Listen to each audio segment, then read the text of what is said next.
Good evening, ladies and gentlemen. Welcome to the Rogue Wave podcast, the frequency for all things pop culture and the disruptors behind it. We talk comics, movies, TV, and pop culture and the rogues who create them every Wednesday night, 8 p.m. Eastern on Facebook.com/RogueWavePodcast and Twitch.tv/RogueWavePodcast. Download our podcast immediately following the live stream on Apple Podcasts, Google, Spreaker, Stitcher, Spotify, anywhere podcasts are found. Search Rogue Wave Podcast or go to RogueWavePodcast.com to subscribe on Apple Podcasts. Tonight, Wonder Woman pushback again. Bring on the virtual con season. Biggest June blockbusters of all time. And X-Men, Blue versus Gold, the final debate. I'm your host, Michael Dolce, as always joined by my co-host extraordinaire, the Lord of the live stream himself, Mr. Hassan Godwin. How are you doing today, sir? It's another Wednesday. Wednesday's good. So I got to tell you, I experienced my get off my lawn moment, I guess. No, maybe not get off my lawn moment. I don't think that's the right term. You are the perpetrator though, right? You're the screamer. It was one of those. I've slowly morphed into this adult over the last several years, essentially, of trying to fight it as much as possible. Terrible when that happens. Terrible. But like when your parents would get upset about, like a bill would come or something would come that wasn't expected, and they'd be like, "Ah," and you're a kid, and you're like, "Oh, Dad, like, what's the big deal?" Or like, "Mom, like, I don't get why you're so stressed out over this or that." So a couple weeks ago, my DVR wasn't working, so I contacted Verizon, and the woman was very nice on the phone, and she fixed my DVR.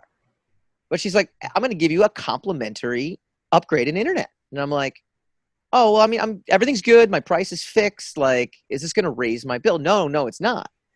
And then I get this email confirming, and the price is up. It literally says like it's like a different price. And I said to her, "Look, this email doesn't look right. It looks like it's more money." "Oh, don't worry about it. It's not going to affect your bill." And I go, "Okay." How does more money not affect your bill? That literally is your bill. Right. How does that? I knew it. I knew it. I knew it when I hung up with her. I'm like, I'm gonna have to call Verizon back. Yeah. And I'm gonna have to fix this. And because that technician was quitting, and she said, "I'm gonna screw somebody before walking out of the door." And that's how that happened. As predicted, I get my bill, and it's $100 more. $100 more. And so I call up the very lovely customer service rep at Verizon, and I say, "Look, lovely. Nice. She was a very, very nice. And I go, "Can you fix this?" And she says, "No, I can't." And I started, "What do you mean I can't fix it? That person should be fired." "Well, didn't you know when it got sent to you?" "She told me not to worry about it. It wasn't good." "Well, why would she say that?" "I don't know. You've got to put your supervisor." and I calmed down for a second, and I always do this. This has happened a couple times, but it was really apparent to me. I said, "Look, I know you didn't do anything wrong.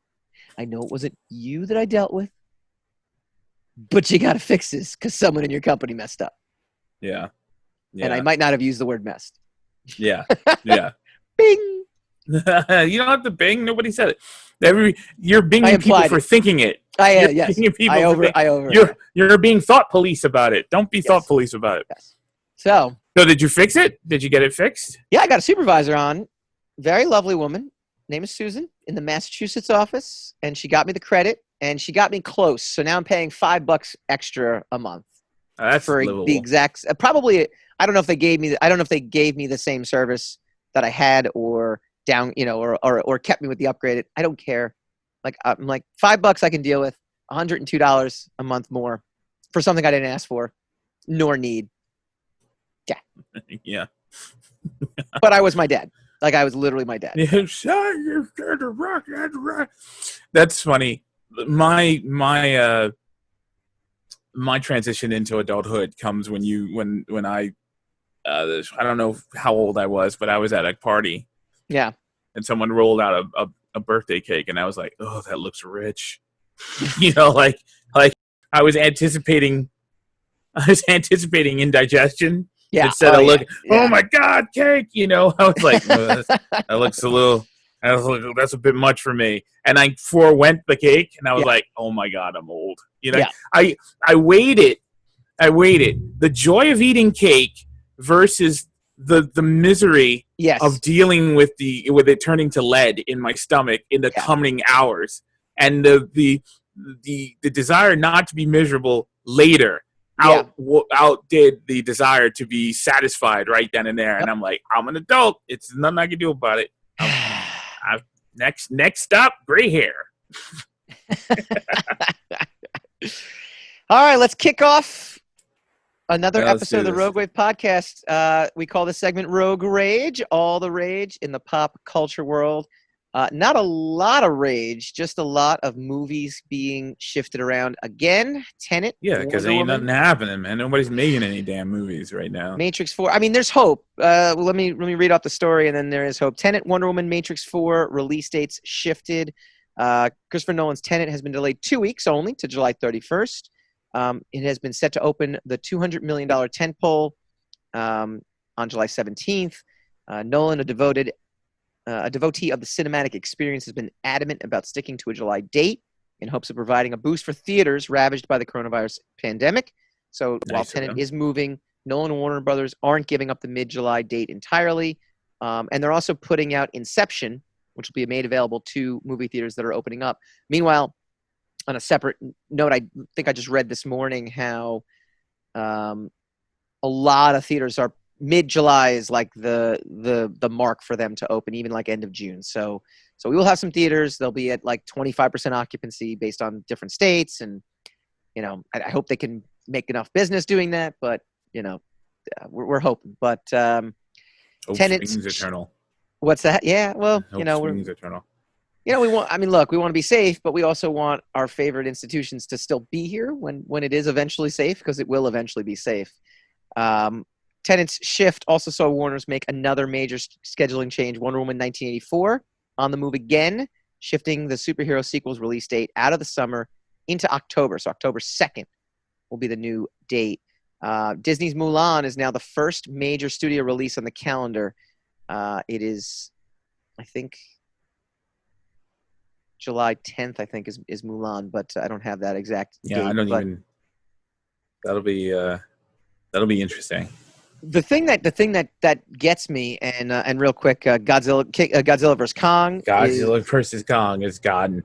That movie is getting shafted, man. It's just getting kicked around like a football. Well, that's 2021 now, May. Matrix 4 is now 2022. So definitely a lot of different shifts.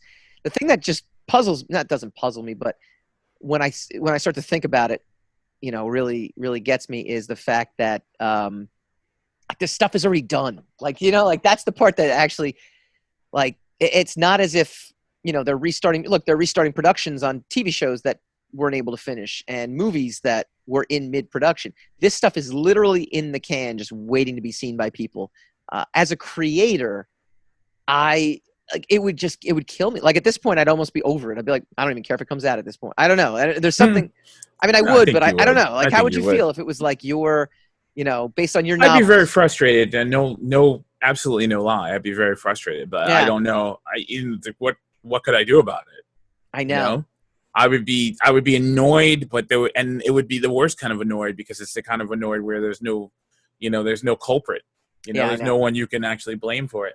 I wouldn't want my movie to be the first one out the door, and then, it starts a whole new spike of, cases of, and then everything gets shut down again. I would want to be towards the tail end of that reopening, let a couple other blockbusters open first and then ease in there. I wouldn't want to take the responsibility of it. But I totally would be frustrated. Yeah, I think versus, like, let's say a bar or a restaurant opening where, you have alcohol that comes into play, I think movie theaters can be strategically safer in terms of, if they're only giving 50% occupancy or 25% occupancy, checking temperatures at the door, making sure, like, social distancing is actually very easy to enforce. you know, in like a movie theater setting. I mean, it's, you know, again, and why would you? You know, you when you go to the movie theaters, you don't want someone sitting next to you anyway that you don't know, you know, No, like you'd prefer no. not to. So I Yeah, think it's one of those that venues wouldn't that's a be little that tough. safer than It would most. be harder at a convention or something like that, you Right. know?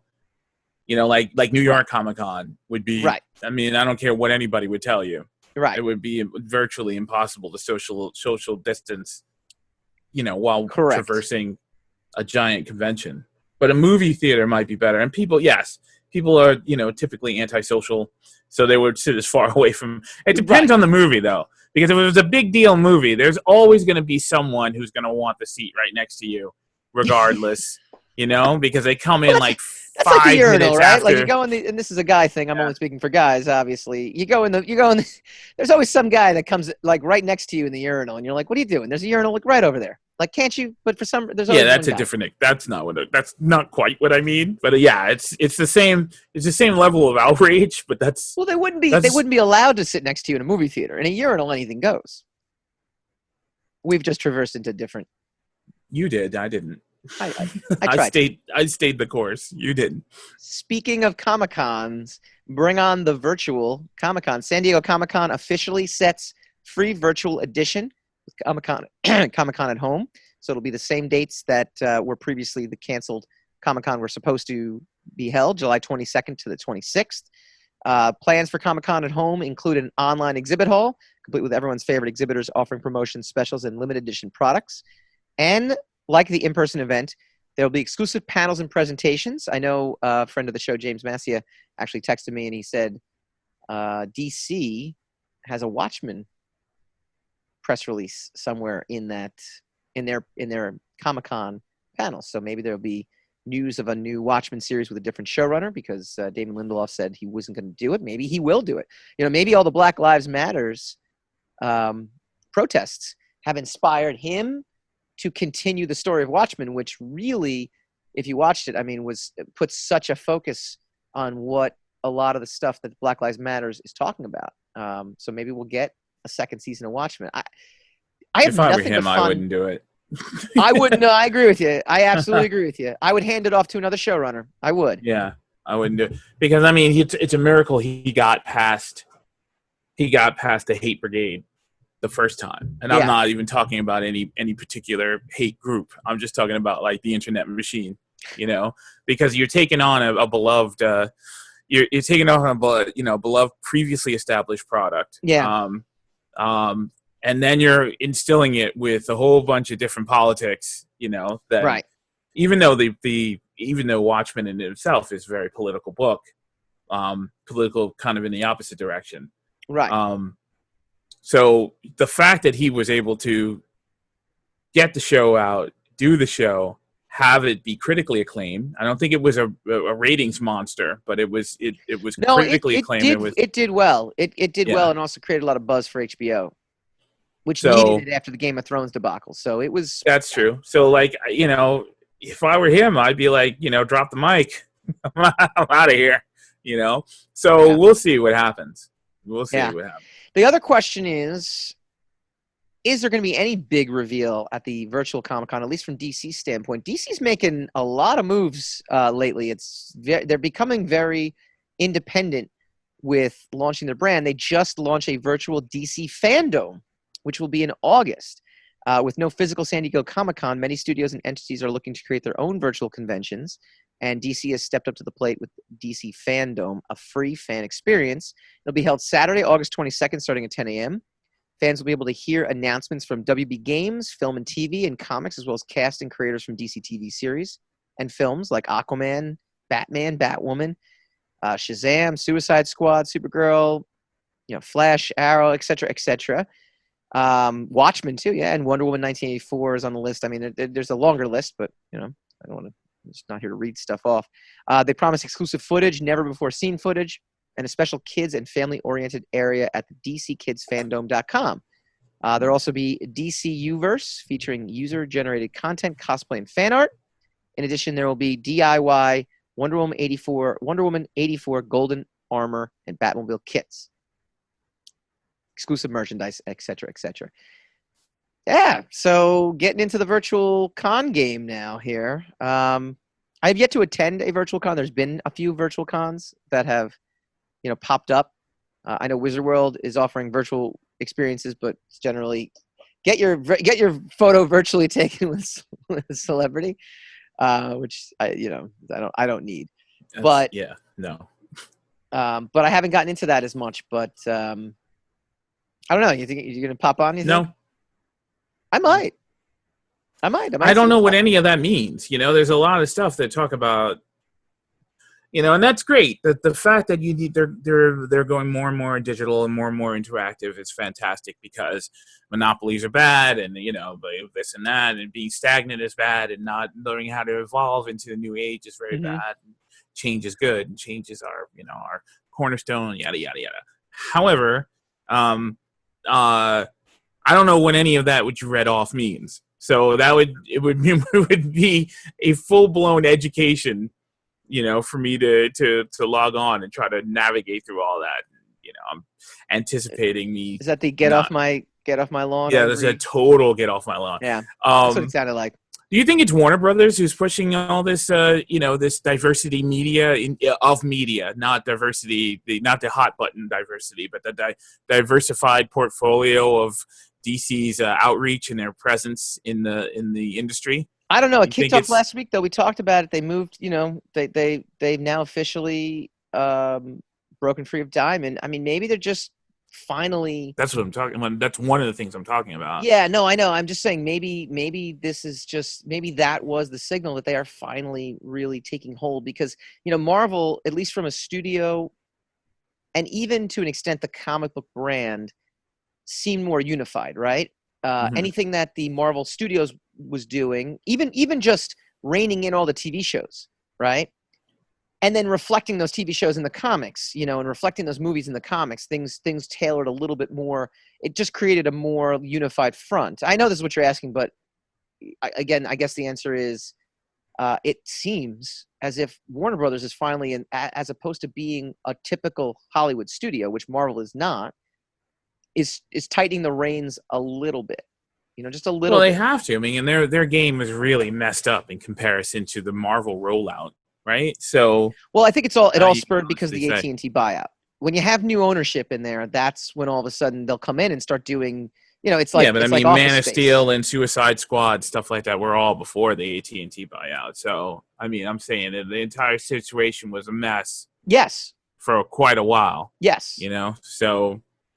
Hopefully, maybe AT&T and Warner Brothers or whatever. Maybe that's going to maybe it's inspiring a sharpness of media presence, and awareness, so that they. I mean, they're sitting on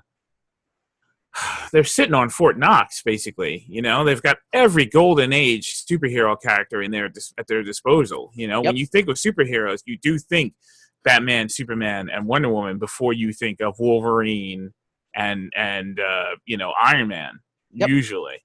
So at least for the last 50 years, up until this era, up until the DC. I mean, Avengers was a B-list title. Yeah. Until Marvel came up and they didn't have, because I guarantee if they had the X-Men license, it would have been the X-Men that they tried to launch with instead of having to elevate the Avengers, right? Absolutely. I'm glad it happened because recognition for the Avengers and Marvel having more than just one franchise is a revelation to everybody. But it's high time for DC to do something with their gold mine that they have there. No, it's really true. Final story: legendary Batman writer Denny O'Neil passes away at the age of 81. He was best known for his work on Batman, including writing Batman, Detective Comics, Legends of Dark Knight, as well as editing DC's Batman titles. He, editor Julia Schwartz, and artist Neil Adams are credited for guiding the Dark Knight back to his darker roots after a period of campiness after the success of the 1960s Batman TV series. Alongside Adams, O'Neil also reinvigorated the characters of Green Arrow and Green Lantern by pairing them up as best friends and hard-traveling heroes who ventured the country righting wrongs while exploring complex issues of politics and social justice. One of the first comic book runs to do so in that way. I mean, the Speedy was a junkie. Speedy was a junkie was a big, big thing. during their run. So it was sad. On a personal note, I actually got to meet and sit down with Denny O'Neil, and he was going to be a guest on our podcast last year until something, his health actually kind of deteriorated, and he was unable to do that. So thanks to Jim McLaughlin for connecting us, and it was a real treat to personally engage with him. And 81, it's a good life. He'll be remembered for sure. Definitely. It's not, you can't really overstate his contributions. Yeah. And on the other side of it, you can't really contextualize what he meant in a couple of sentences, but yeah, it's a tremendous loss. It really is. Yeah. So, all right. When we come back, it's June and there's no movies out. So we are going to dig back into the Junes of yesteryear to find the definitive biggest blockbuster of all time when we return.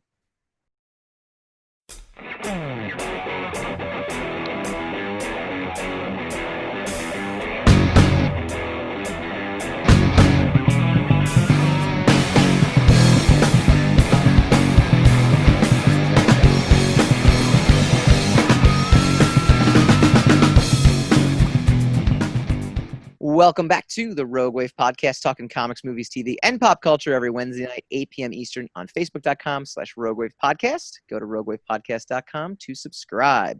All right. So I kind of insinuated it last segment. We've got no movies. It's not a secret. It's not something that is unknown. We are barely getting comic book content back, but that's slowly coming. And we've got a good month to go before all this, kind of dives in. So I thought it was kind of cool. I found this article in Forbes. I got to be honest with you. What's really great is not only is there no content, but people who write about content are also lacking content. So they're coming up with ideas. And I was like, I wonder what the best June blockbuster was. And lo and behold, really literally like last week, Forbes, Scott Mendelson from Forbes.com wrote an article, the biggest June blockbusters. Now, his terminology for biggest is money made, okay? And he actually picked out the movies that made the most money in June and adjusted for inflation. I'm going to list you some of the stuff that he wrote, but I'm going to give you a criteria. I tried to find things that fit into our comic book movie realm to put against each other, okay? You tell me if this is a good list. First of all, the number one June blockbuster of all time is Jaws. Inflated for box office, inflation adjusted box office, $1.2 billion is what it made. It made $260 at the box office in 1975, which, according to his math, comes out to $1.2 billion. Followed by E.T., classic movie, which made $1.1 billion. So Jurassic Park followed that at adjusted to $742 million. Followed by our first entry into this. Seems like a common denominator between the three of those. I didn't even think about that. You mean they all took place in the? No, I'm just kidding. It's Steven Spielberg. Yeah. Yes. I couldn't even think of an alternate to what you were saying. Like on the screen. I was trying desperately. I know.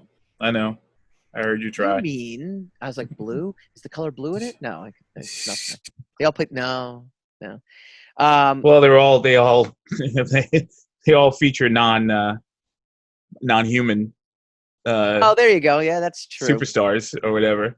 Because the T-Rex became a superstar, and E.T. certainly became a superstar, and Jaws was the star of that movie. Yeah. All right. Let's see. You were much better at completing the joke than I was. No. It worked out good in that case. First entry into our tournament is Raiders of the Lost Ark. That adjusted to $715 million. Jesus Christ. You just called it the Spielberg.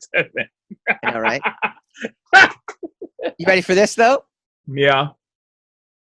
Jurassic World is next, 2015. Here's the first non-Spielberg entry on the list, he writes. Although Spielberg was a producer, and the film's initial success is based on the Jurassic Park trilogy. That was $704 million. All right, here's the first non-Spielberg. Lion King. It's also animated, $702 million. Grease followed that up. And then in the next entry in our list Ghostbusters made 638 million. So that is for adjusted box office. So right now in our little tournament we're going to do in this segment, we have Raiders of the Lost Ark, Ghostbusters, because they are comic book centric films. They've had adaptions made or whatever the case might be, and it's close enough for us. Harrison Ford, Star Wars, good enough crossover. Cleopatra, which we're not going to do, but that was in 1963. Made a ton of money at the box office. Incredibles 2, we don't do the animated, so we're not going to do animated, but Incredibles 2 made the list at this point, followed by Psycho, the very famous Alfred Hitchcock film. Number 3 on our little tournament, Batman, 1989. Made 251 at the box office, inflated for or adjusted for inflation, 573. And then finally on our list, and there's another one that could have made it, which was Transformers Dark Side of the Moon, but let's just keep it to 4. Wonder Woman, 413 million in 2017. Only the adjustment for inflation is 419 million. So the dollar has gone up 6 million since 2017. So we got Batman versus Wonder Woman versus Ghostbusters versus Raiders of the Lost Ark. And we can do this one of two ways, and I'm going to throw this out to you. Do you want to just pit the best like non-comic centric or comic started movie versus the comic started movie? So we have 2 champions, Raiders versus Ghostbusters and Batman versus Wonder Woman, to see which one is the June representative, or do you want to just put them all in a big mash and fire them up? What do you think? Put them all in a big mash. All right, big mash it is. Big mash it is. I threw this question on Facebook, first of all. The thing I love about this, everyone's like, well, it's obviously Raiders. And then the next person down is like, well, it's obviously Ghostbusters. Well, how's it even a question? It's Batman. Wonder Woman was such a cultural achievement. So everyone kind of had this like look of like, that was the dumbest question, and they all had different answers. So, or at least the look of, however, whatever you can look on social media. Right. Throwing it out to you. Whatever face you want to apply to it. Right. It just seemed like the response was like, of course it's this, but there was all 4 different answers. Actually, I got very few Wonder Woman. Very few. I'm mostly Batman, mostly Raiders, and mostly Ghostbusters, which maybe just means that I'm old and all my Facebook friends are old. So I don't know. Not exactly sure. Throw out there, which one is your undisputed champion in this category? And the category is, can you redefine it? Best June blockbuster. Jaws. No. Jaws is not in this one. What? You don't listen to me at all, do you? No. You complain about my setting up stuff, but meanwhile, every time the setup was really long and then like kind of extensive, and you were all over the place with it. Like you didn't. I was not all over the place. I said, look, I'm going to list all the movies based on this Forbes, but I'm going to pick the ones that are the closest to our realm of comic book. But you don't think Jaws is closest to our realm of comic? You didn't tell me what was excluded from it. I didn't have to, because I told you what was included. I told you it was Raiders of the Lost Ark. I told you it was. Why is Raiders of the Lost Ark included, but not Jaws? There's been comic book adaptions of Raiders of the Lost Ark and Indiana Jones. He had TV series, so it kind of spawned into other mediums. However, though, we do comics, movies and pop culture, right? Understood. But then, and Jaws was the first summer blockbuster. I agree. Yes. Why wouldn't that make our list? Because I wanted four titles, and that's what I want to do. Look, Batman and Wonder Woman have to be in it, no matter what, right? Because that is really in our wheelhouse. Ghostbusters and Raiders of the Lost Ark are 2 movies we have talked about extensively on the show before. There's a history of vetting them and including them. We've never once talked about Jaws. Nor would we. It's a shark movie. It's an underwater movie. There is nothing even remotely related. It's pop culture. It's a pop cultural icon. You say pop culture in the byline of things. Fine. Right. Raiders, I think, fits into this realm of what constitutes it. Ghostbusters definitely does. There were comic books. There was cartoon series. There was, I don't know. I think those 4 to me. Do you want to include Jaws? I'll include Jaws. I won't include him in the promo material though for the show. I'd say Jaws. If you're going to include Jaws. I had another answer if you weren't going to include Jaws, but since you included it, we don't need the other answer. Well, I'm going to get your other answer too. I'm going to say this is the Hassan with the asterisk next to it. His response. He basically went outside the rules and picked a winner, and Jaws is the winner. Here's my argument against Jaws. Right? Yeah. Okay. Being the best, not being good or bad. I mean, I think we're all in agreement. The 4/5 films that were chosen. You could even throw E.T. in there then if you're really going to start, just mocking my rule system altogether. These are all great films, so that's out, out of the docket. But the best one, I think, rewatchability has to be part of it, right? Like if I'm grading on rewatchability, how Jaws is one of those movies where you see it. Are you about to tell me that Jaws has no rewatchability? I didn't say it has no rewatchability, but I think you're going to tell me it has limited. Oh my God! The impact. Don't say these things. I'm going to say it. The impact of Jaws is when you first watch it. I think the impact is obviously when you first watch it. I think there are moments in it that are timeless. When he's telling the story on the boat to Roy Scheider and he goes into detail about on the boat to Roy Scheider. No, wow. Who was the character? Who was the guy? What's his face? I would have prepared for Jaws, but it wasn't going to be part of my thing. The actor, he recently passed away. He's the boat captain. Robert Shaw. Yes. Quint. Yes, that's it. I want to say Quinn, but I knew that wasn't right. But I'd rather not say anything than be wrong. I understand that. I understand. We were gonna wish we did that for the whole segment. No, because I prepared for Raiders, Ghostbusters, so I'm a little more. All right, okay, fine. You're wrong. You're dead wrong. But let's just take Jaws out. His speech on the boat was great. That's a rewatch. It's about the Indianapolis. He called the Indianapolis. Right. Stop talking. Stop. You're outing yourself as a LARPer in movie trivia. Sharply vague. Oh my God. All right. Well, his speech about the Indianapolis, I think is one of, to me, like that's that, and maybe shooting Jaws at the end is always one of the most memorable parts for me. You mean the rest of it, the canister that exploded and killed Jaws? Correct. Okay. Right. Sorry, spoilers. Yes. 45 years ago. No, 35 years ago? 35 years ago. No, 1970. 1975. 75. Yeah, 45. Yeah. Damn it. I wish my math was wrong there. But overall, I wouldn't sit through and watch Jaws all over again. I'd watch Raiders all over again in a heartbeat. I'd watch Ghostbusters all. But that's based on your. I know your notions of rewatchability, right? So I mean, so how am I supposed to judge what the best? I want to hear yours. I want to hear your criteria for rewatchability. But you've already compare and contrast. I gave you my criteria. You didn't. You rejected it because of Wheelhouse. And so now you want me to... No. We're diving into it. I rejected the notion of Jaws being part of this discussion, but then I included it. I'm being very inclusive on that. And now now we're diving into Jaws, even though I was not prepared to do so. We don't really even need to dive into Jaws. It was the first blockbuster. It's the first movie. It's a movie that started... I mean, we do not know movies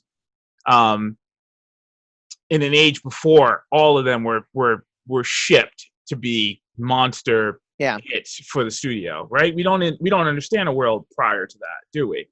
So, we live in a world now where movies can make $400 or $500 million and still be considered a flop. That's the world we live in now. Right. It's a completely different world. It's the end game for the world that Jaws started. So that's why I would include, if we're talking about the best summer blockbusters, the best June blockbusters, that it would have to be Jaws. If you're talking about favorites, best June blockbusters, yes. Go ahead. Mm-hmm. I know you said summer, then you said June. Go ahead. I don't pay attention to you either, apparently. No.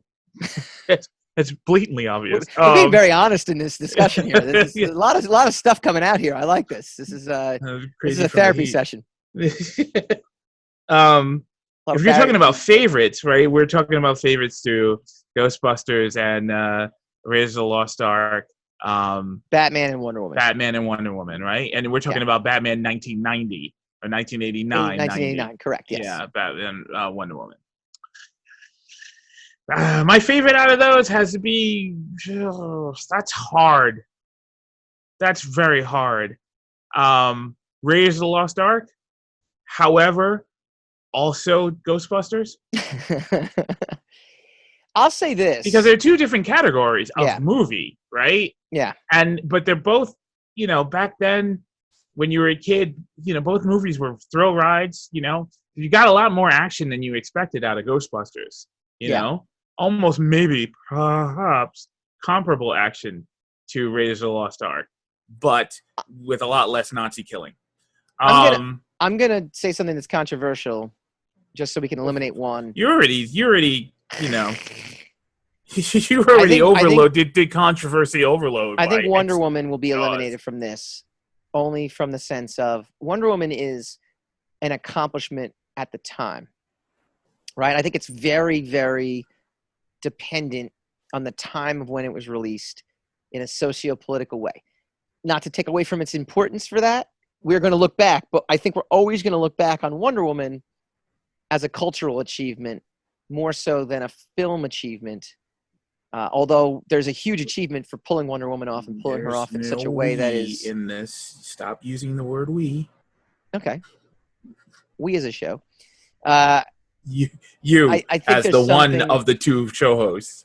I'm not even saying we in the sense of us. I'm saying like we as a whole, as a society. Speak for that, though. How do you speak for that? I'm just forecasting 10, 15 years from now. That's all. I'm doing so. Look, the reason I'm doing so, though, too, is it is the most current film, right? It's 2017. It's still fresh in our minds. The other three movies that we're talking about all took place in the 1970s and 1980s. 1980s completely for all of them in the 80s. Sorry. All the films we're talking about in the 1980s. Jaws was 70s. We're not including Jaws in this discussion. So I'm merely saying that the way that we look back on those films already right now are influenced by the fact that 40 years have passed or 35 years have passed or 30 years have passed. Wonder Woman's still very fresh. So I'm certainly feels like 30 years since 2017, though. It does. So I'm merely saying that I think that the context in which it was released, I think, is going to play a huge role in how people actually view the film, no matter what. I think it's tied to that. This is why I never play your games. This is why I don't do these things. What? Because I don't even know where we are now. You're all over the map. You're taking things on. You're adding things. You're taking them off. I'm saying we eliminate her from the. Why? Why? You didn't even get a full answer from me for. Okay, go ahead. Go ahead. I'm just saying. This is insane. This is insanity. It's not insanity. Why'd you add it on the list then? Why didn't you think that through before you even added it on the list? No, it should be on the list. But you just took it off the list. I didn't take it off the list. I eliminated it from the competition. That's taking it off the list. No. What's the list? It's like no. Being in the competition is the list. Not winning the competition is being eliminated. And you took it off the. That's all. I didn't take it off the list. It's not in the competition if you took it off the list. Yeah, but I'm saying it entered the competition and it lost. It loses because as a film, I don't think it stacks up as well against the other three films. In my opinion, I think it's always going to be tied to the cultural significance rather than because that third act just always falls apart in terms of the movie. Always belittling. All of them have really bad third acts. Raiders of the Lost Ark has a terrible third act.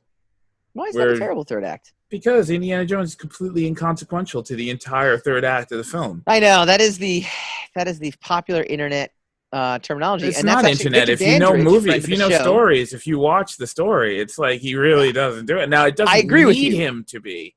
It doesn't require him to be an active participant, but it is a phenomenon. Well, in our John Wick, kind of milieu that we have now, where. The main character just, hurricanes his way through the entire story.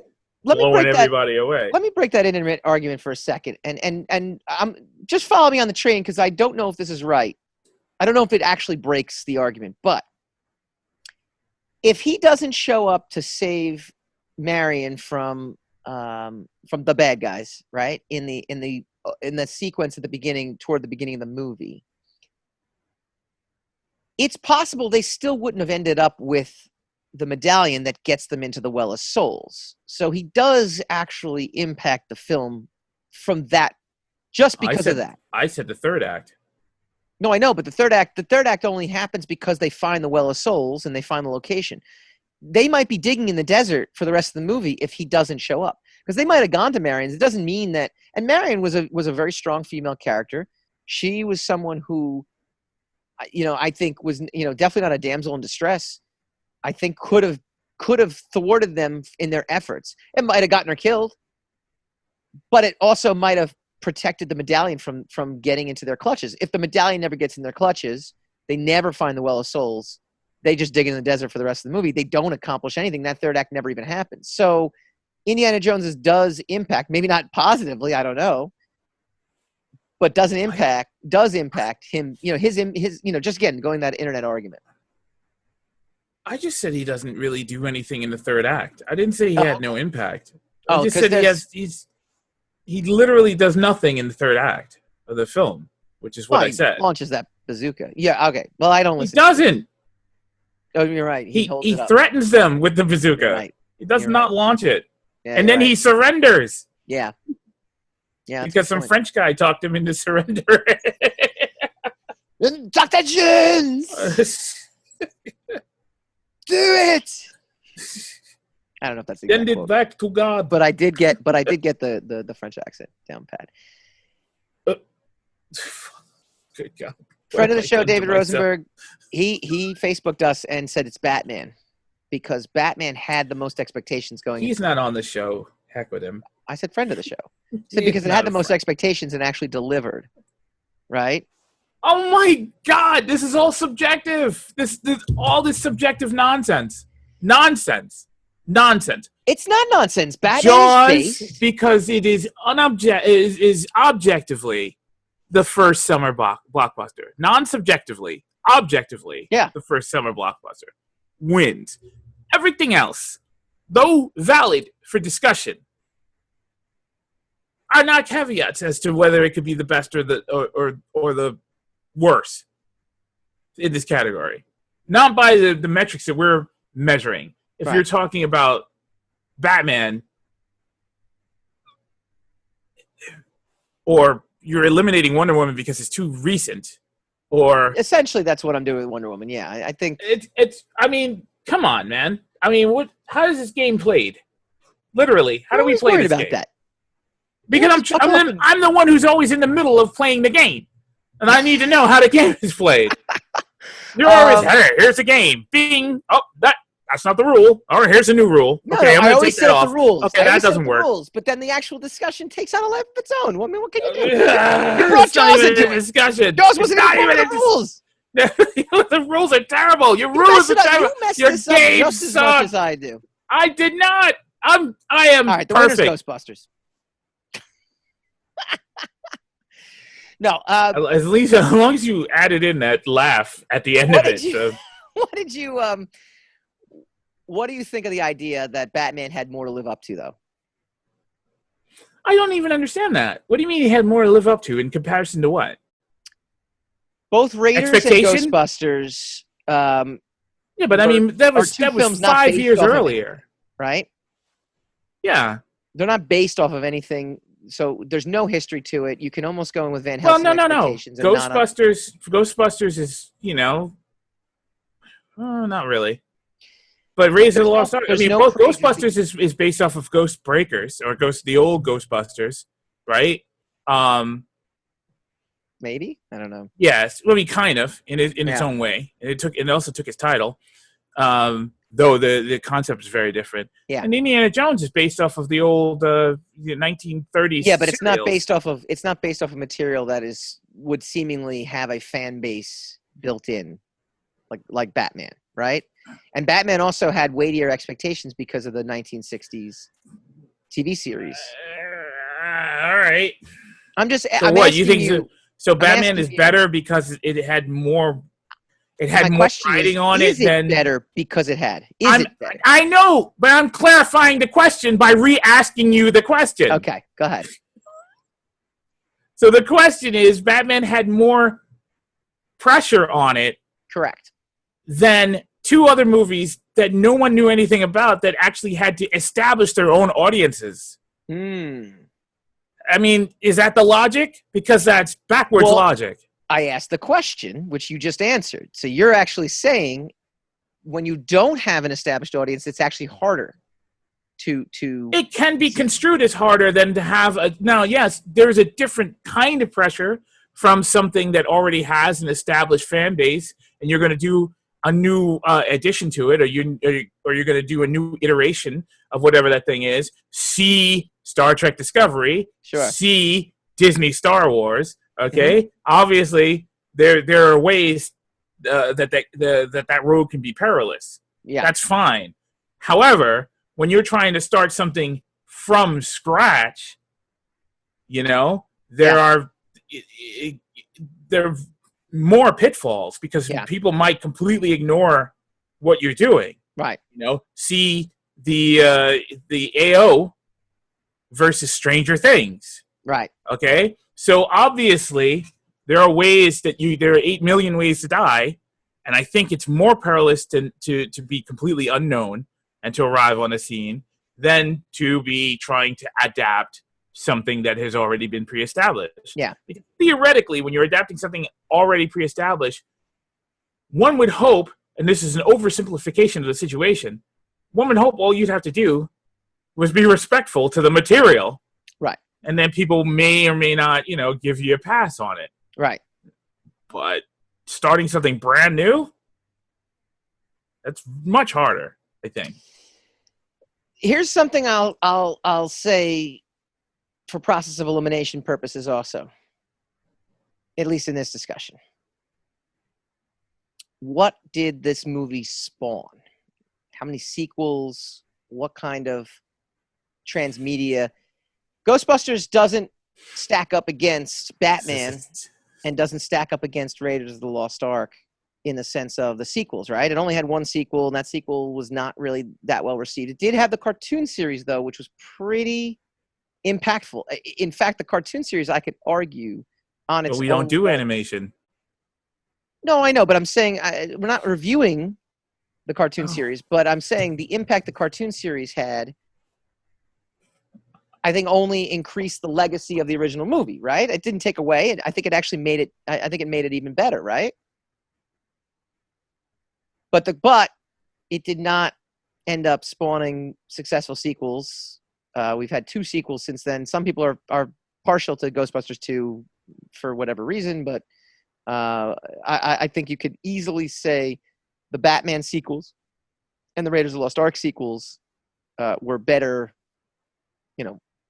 films, right? I would say better films than you think Batman Returns and then Batman Forever are better than Batman. Ghostbusters 2? Are you kidding? No, but I think Batman. You think Batman? You think Ghostbusters 2 is better than Batman Returns? That Batman Returns and Batman Forever and Batman and Robin. I'm a big fan of Batman Forever, so yeah. Ghostbusters 2 was like it got, I don't know, with the slime and the in there. It just, I don't know, Vigo and the painting. It was all right. Yeah, it's weird that you keep asking me my opinion, yet you keep giving your opinion as to why my opinion is wrong. It's I'm not saying phenomenon. Yeah. It's the strangest phenomenon.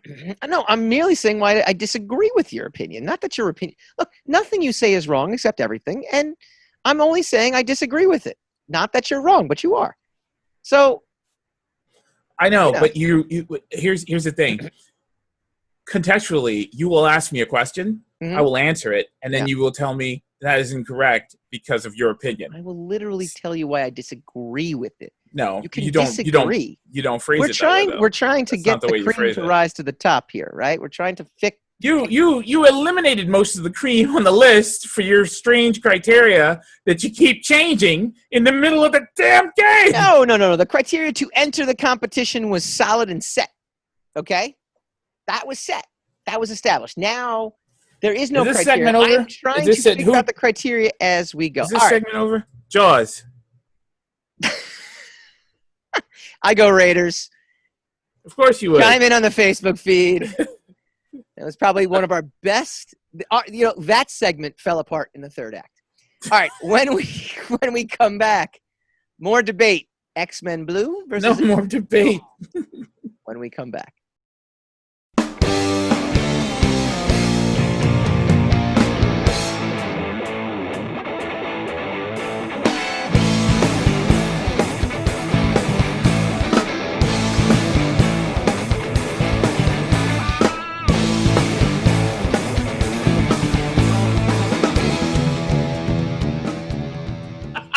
Welcome back to the Rogue Wave podcast. Look, Hassan, I got to tell you. What? All right. Tell me. I got to tell you. When an actor needs deep. to give a performance, they need to dig down deep, right? That the physical and mental toll it could take on them to do that. Now, James Marsters, I remember being at a convention when he was giving a talk. He's like, I had to be in therapy, to give a certain performance. I had to dig deep into this other, thing to drive the emotion to give the best performance. You might get frustrated by my segments and my rules, but it's digging deep. You're giving the best performance. Ultimately, isn't that? You're giving to the fans. Fan. I think we have one. Yeah. Those three guys. Hey, one is a plural. All right. One is not a plural. Please, two is a plural. We are big fanboys of comics and graphic novels, and every week we like to bring you the inside info on the source material. Will make its way onto the large and small screen. We call this segment Spitting the Racks. Spin the rack, spin that rack.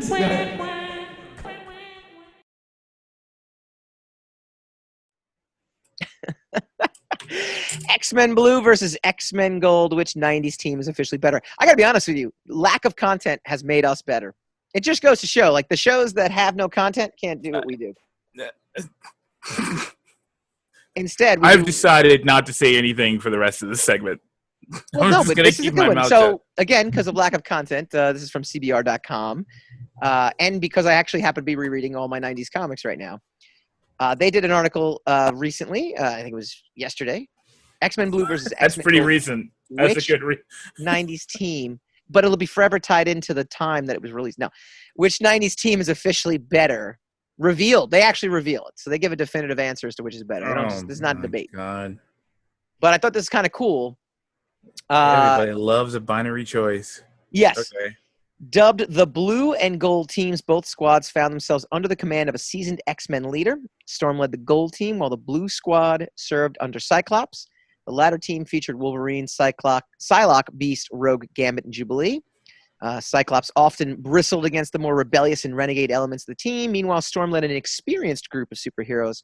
Her X-Men Gold team consisted of Jean Grey, Colossus, Iceman, and Archangel.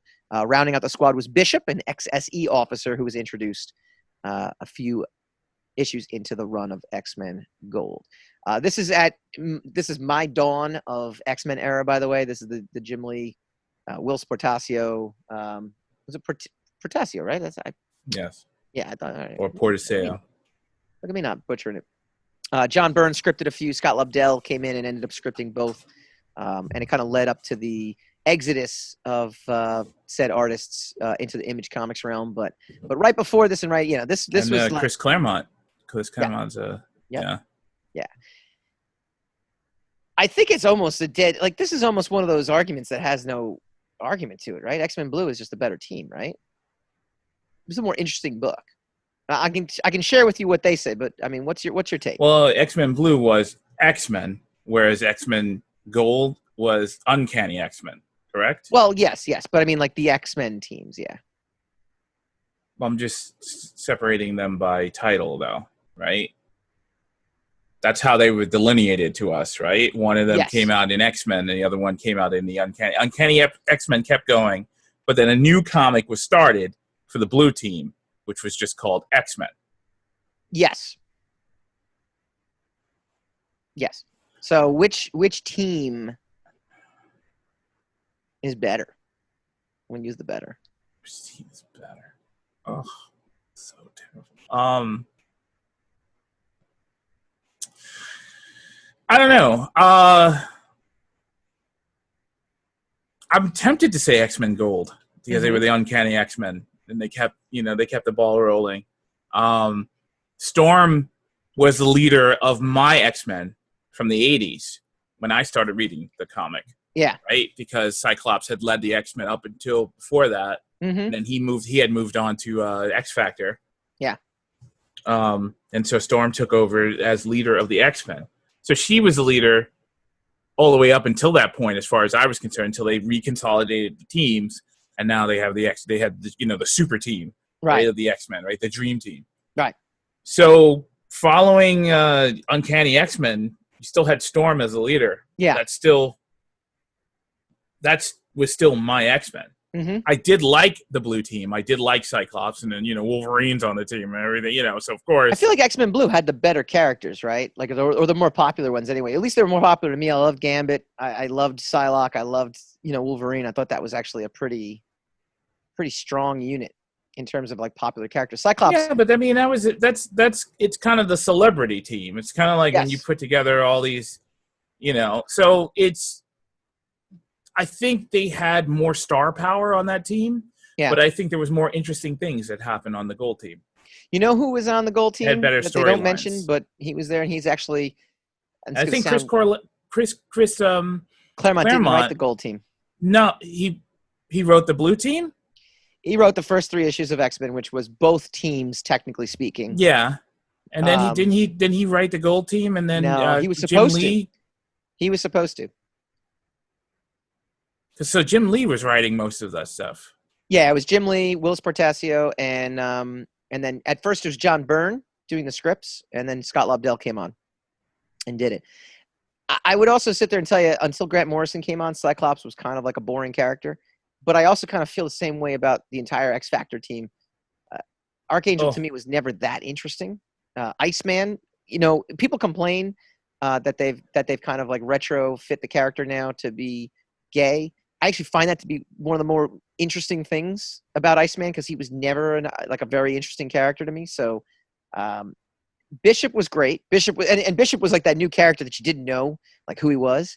The one character who was on that team, I guess not officially, I guess maybe he danced between both teams, but I would think he leaned more toward the Gold Team, was Forge. I love Forge. I don't know why. Forge to me is one of the best. Because he made stuff. But he didn't really ever do anything. I don't know. He just was always this like he could just build like a rocket ship. He made stuff. But I mean but he was basically. But that was his mutant power. He was ancillary though. He moved from back and forth. He was basically at the Xavier School. Like he was in a grounded 10D at the Xavier School. So he worked in tandem with both teams. He was like tech support. He was the IT team. He built the Blackbird, and then he built the other Blackbird. He built Blackbird 2. Yeah. Which was even more sleek and Batmobile-y than the original Blackbird. Yep. So this is what CBR said. From a storytelling perspective, there are more exciting developments and threats with the Blue Team than the Gold Team, along with a more distinctive and memorable cast. It doesn't hurt the Blue Team ended up being the blueprint for the team roster of the famous X-Men animated series, only with Jean Grey and Storm substituted in place of Psylocke. The dynamics of the Blue Team were always far more engaging than the Gold Team, giving them a clear edge in terms of memorability and excitement. So their criteria was memorability and excitement. Yeah, okay. I can't disagree. Of course you can. Yes. Bad ideas always like to flock together. That's our show for tonight, folks. I hope you enjoyed it. Chime in on the Facebook feed. Go check us out on Spotify. Go check us on Apple Podcasts. Please subscribe. It really helps us out. Download all the new podcasts that you can. We got cool announcements coming up in 2 weeks. Actually, we'll announce some stuff next week.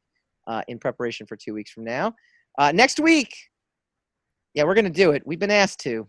Batman Returns retro review. See you guys next week.